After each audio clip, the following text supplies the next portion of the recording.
Hello, everybody. Welcome back to what is, I can very confidently say, the most festive edition of Enterprise Dish in 2020, without a doubt. I mean, we are looking fabulous. Dux has once again, I think this is twice now, potentially upstaged me in the outfit department, but he has gone all in with a sweater, snowman on the sweater.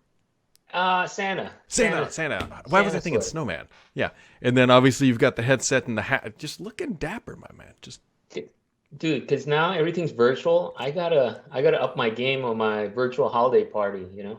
Oh, yes, that is I didn't even I'm thinking about so many different things that I never even thought I would contemplate on a couple days before the holidays. But here we are, Ducks, and it has been, I don't know if we want to say December to remember, but there's been a lot of news, and we're going to kick it off with some news very close to your heart, because quite literally, figuratively, and I think there's even some memorabilia potentially, in your background of AvePoint, but you guys had a colossal announcement, and I think this is the only appropriate place to discuss it. So why don't you let our listeners know what you guys have done? Absolutely. Well, first and foremost, I had to take my glass off because it's itchy. But all the garlands and such is impacting my eyesight here. But no, thank you for this opportunity. So for those that may not have seen, about a month ago around Thanksgiving, we announced that we're filing for what's called an initial public merger with a technology company called Apex, APEX. And this company is founded by the former Oracle CFO, Jeff Epstein, and also a former leader at Goldman Sachs looking after their technology investments, Brad Koenig. This is an exciting time for us because as we're growing, this couldn't be, you talk about timing, a better time for us to essentially join forces and further grow the organization to support a lot of our customers in the modern workplace arena, especially Microsoft 365, as we've seen the tremendous growth and adoption of this technology during this period of remote work. Yeah, this is. I've told Dux this privately, and I've told it publicly. I'm super fascinated by this journey AvePoint is on. Not only because Dux and I have friends that have known each other and I've watched them grow up, but like this is for people who aren't familiar, going from a privately held company to a public entity is a titanic shift. It is not just like, okay, we filed some paperwork and here we are. Like, processes have to change. There's certain things Dux is probably not publicly allowed to talk about right now. There's blackout periods. There's all sorts of considerations and things that are going to adapt. But the other thing too is AvePoint has always been a pretty aggressive company, like a pretty aggressive moving, headfirst into new markets, just diving into stuff, releasing software. Some works great. Some maybe you guys pushed aside. But it's really going to be interesting to see what you guys do now that you've kind of broken out of the shell of comfort zone of like, okay, we're just this company that does Microsoft 365. Now we're going public, because that means big bets. That means big adventures. That means a lot of stuff we're going to be watching here, as a independent third-party outsider. This is going to be super fun. I mean, no, thank you for that word of encouragement and support. But truly, it's been an exciting journey. As you've mentioned, the company has been around for 19 years. And I think another proof point where there are certain opportunities in the Microsoft ecosystem. So in the last 19 years, our primary business is around the collaboration space. We started back in the day of SharePoint on premises, building the first backup solution, and fast forward to today, supporting Microsoft 365. We're the largest data management solutions provider for the Microsoft 365 platform. And certainly as a Microsoft partner, this is truly an exciting time to be able to grow our business in the ecosystem and, moving forward to expand our repertoire, as some would say, into other opportunities around data management. So it is a new opportunity. It's, there's going to be new experiences that come with it, but we're very excited and we're grateful for this opportunity we have, especially during this time. Yeah, it's. I look forward to watching this. This is like I talk about it sometimes on this podcast. In other words, this is like the perfect meddling of like my business background and like the Microsoft market overlapping. And like, this is just like, all right, give me the popcorn. I'm going to sit here and hang out. This is going to be fun. So we look forward to that, Dux. Congratulations. I know that. Thank you. I know that the work at this point has already begun, but you're at the beginning of a new chapter of the AvePoint journey, and we're excited that we can be, just a little part of that. But you mentioned something there, and your little talk and little spiel, whatever you want to call it, SharePoint, right? SharePoint has been a foundation for AvePoint, and Microsoft actually announced a couple weeks back, SharePoint Online doubled its usage year over year, went from 100 million to 200 million, added 100 million people of monthly active users to SharePoint Online in 12 months. That is nuts. No surprise, right? So if you look at the last 10 months, again, during this time of COVID and people working remotely, we've seen a big surge.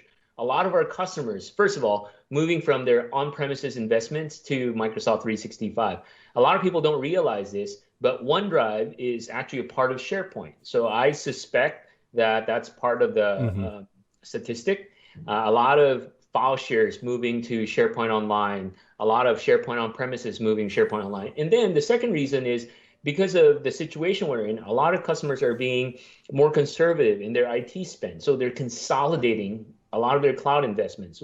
We work with organizations having, Box, Dropbox, Microsoft 365, and they're like, why do we have all these things? Let's just consolidate. So I would suspect that's another reason for this growth. And then third, we all know Teams is growing like gangbusters.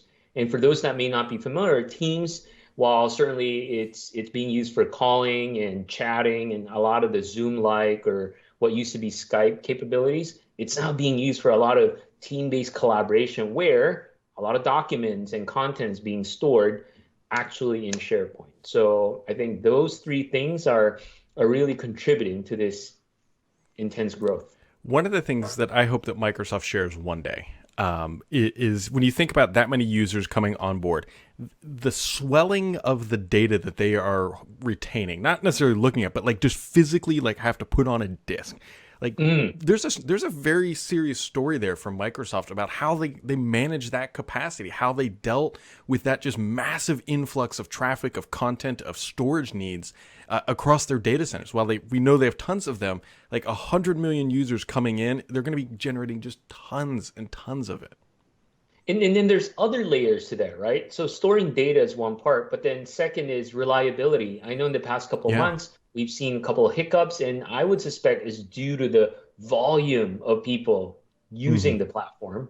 And then third is certainly security aspect of it as well. We're seeing a lot of security episodes, so to speak, in the past couple of weeks across different platforms, across different geographic boundaries. So Microsoft certainly, I'm sure, is on top of that.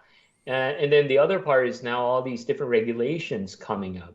Certainly, we know about GDPR already. We know about the privacy laws in California, and we're seeing a bunch of different countries. I know in South America and Brazil, for example, they're putting in place a lot of these compliance regulation, and all of this relates to data. So, yeah, like you, I can't wait to see how, at the very least, Microsoft does a case study on how they do all this. It's a good lesson for every organization. It really is, because they are dealing with things at a scale, quite candidly, I probably can't even imagine. And I would love to know just like their methodology, because it's like, hey, if they said we're going to get all this data, like what is their workflow process to break down the components needed to be able to swell or absorb all that? Because it's not something like, I guarantee it's not something like, oh, we'll just go buy some more hard drives. Like that narrative doesn't work at the scale that Microsoft is dealing with. And it's not just all Word documents or PowerPoint presentations, right? Yeah, you got media, you got rich media assets, you have people running database content off of that information. Like that there's a narrative there, and I truly hope I got to keep we together should harass Chris Capicella, because he would be the top dog to make that story happen and come to life. Although there's many lieutenants underneath him who could bring that as well. Wait, Brad, you talked about databases. Don't tell me you're still using Access. So, funny enough, this is an absolutely very true story. So my father had a business which he sold like 4 years ago, and it was based off of an Access database. And there are times that I still go in there and tinker around with an Access DB. That was sort of my kind of I don't want to say like introduction into this world, but that's like my dad built that, and he started the company back in 1990, so you can imagine how far back this goes and how ingrained it became. But I am quite familiar with AccessDB, and I would be telling a fib if I didn't say I've opened and accessed it a couple times this year. All good.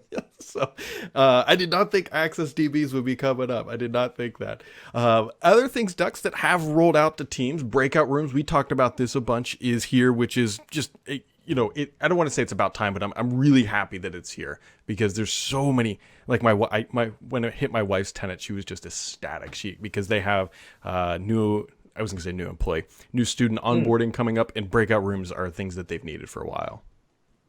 Yeah, I think the breakout rooms is a perfect scenario for any type of workshop that you're doing where you need a group of people to go off and do something and come back. That's perfect. And Zoom has that for a while, but now Teams have it. I think it's a great addition to the different capabilities that Teams offer.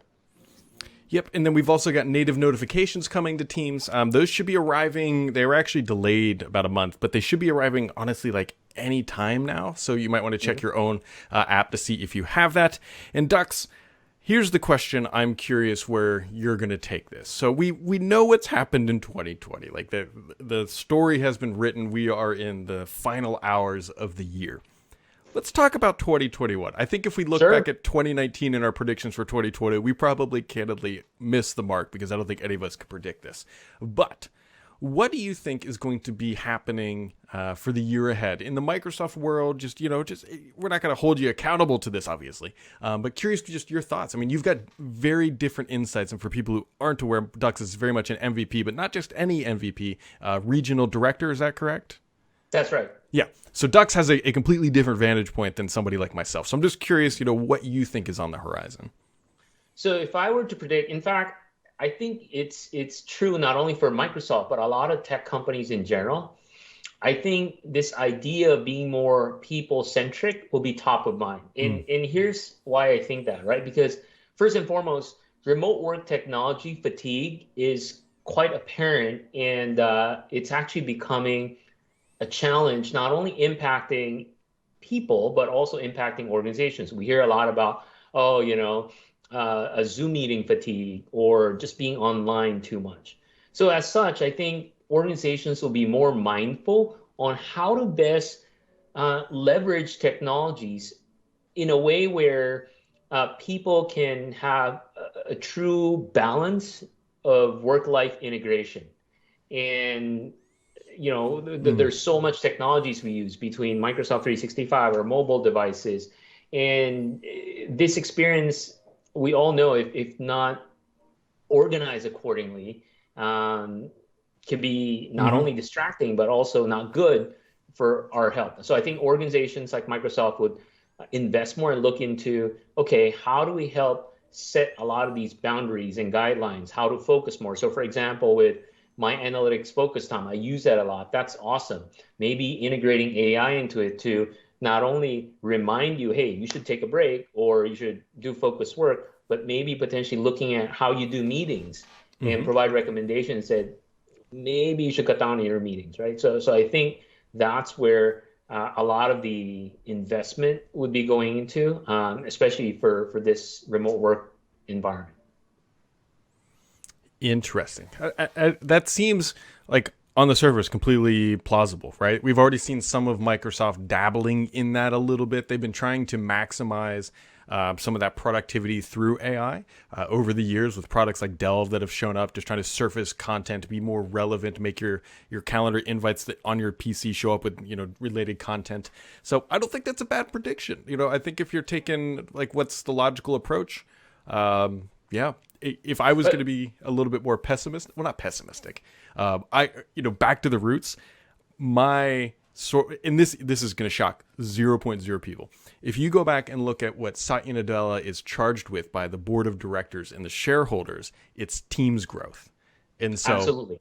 And so I think, from a very like nuts and bolts perspective, and this is again an obvious statement from the center field, we're going to see more significant push because they actually increased Satya's compensation return and they elevated Teams growth more than other elements of the Microsoft portfolio. So that's my hedge. Well, I would fully agree with you on that too, because as a business, again, where we're seeing this from our customers is more Teams adoptions happening. Our technology that complements with Teams are being consumed more. So we have an app called My Hub, which centralizes all your workspaces on Teams.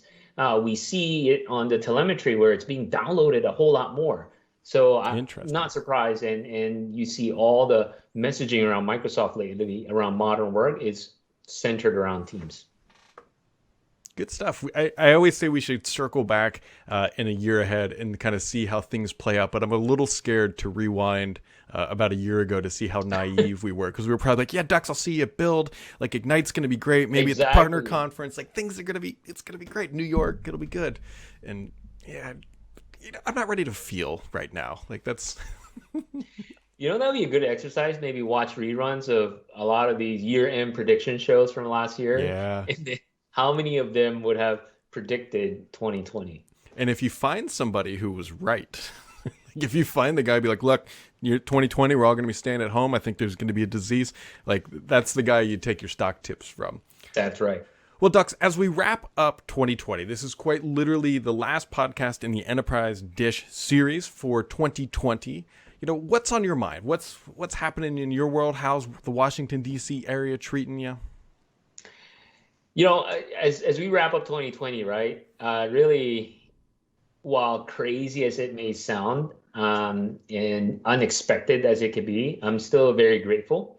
I'm grateful, number one, for the fact that technology that we have today enabled us to connect, be it for work, family, virtual birthday parties. So I'm grateful for technology.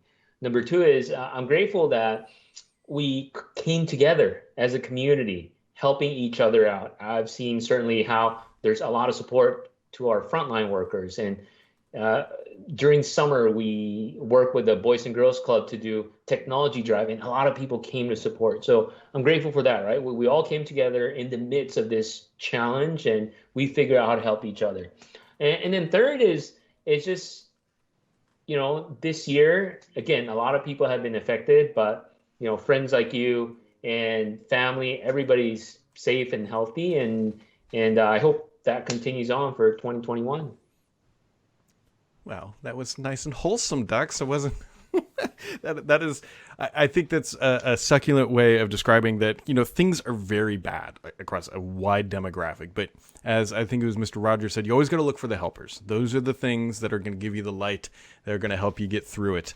And so with that, we appreciate you hanging out with us, Dux, through your obviously very busy time. We appreciate, honestly, all the listeners. We got some really good questions throughout the year. And that's been, honestly, the one metric that has really climbed for at least this podcast in general, is I've gotten tons of emails from questions to just feedback to things people want us to talk about. And we genuinely appreciate that. So to everybody who's listening here, we appreciate your time. Dux, we appreciate your time. And we'll catch all of you here in 2021. Take care. Happy New Year.